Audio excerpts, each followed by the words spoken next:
তো hello friends, তো তোমরা সবাই কেমন আছো? আশা করি অনেক অনেক ভালো আছো। তো আমি সুস্মিতা, আমি অনেক ভালো আছি।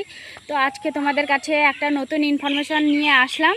তো তোমাদেরকে ওটাই আজকে শেয়ার করব। তো তোমরা পুরো ভিডিওটা দেখতে থাকো।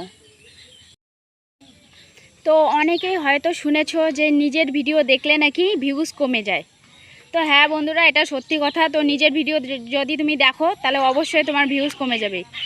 আমার যে ভুলটা হয়েছে, যাতে তোমাদের সেই ভুলটা না হয়, তো আমি সেটাই আজকে তোমাদের কাছে শেয়ার করব।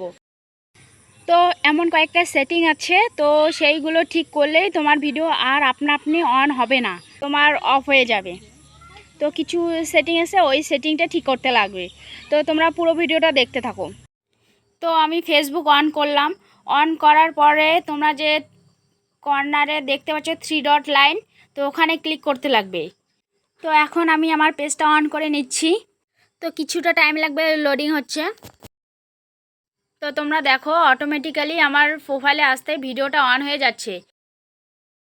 তো এখন আমি উপরের দিকে যে 3 ডট লাইন, ওখানে ক্লিক করার পর কিছুটা নিচে গিয়ে তো সেটিং অ্যান্ড প্রাইভেসি যে অপশানটা আছে, ওখানে ক্লিক করার পর সেটিং যে অপশানটা আছে সেখানে ক্লিক করব। ক্লিক করার পর নিচের দিকে গিয়ে যে মিডিয়া অপশান আছে সেখানে ক্লিক করব।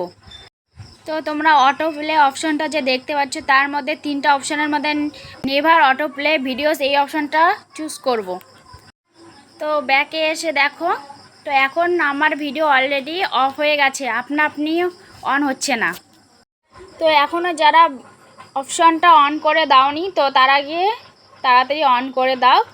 আর ভিডিওটা ভালো লাগলে অবশ্যই শেয়ার করে দিও, যাতে অনেকেরই উপকারে লাগে। তো তোমাদের যদি আরও কিছু জানার থাকে তাহলে কমেন্ট বক্সে গিয়ে কমেন্ট করো। তো আমি যতটুকু পারি তোমাদের হেল্প করব। তো তোমরা সবাই এইভাবেই আমার পাশে থেকো।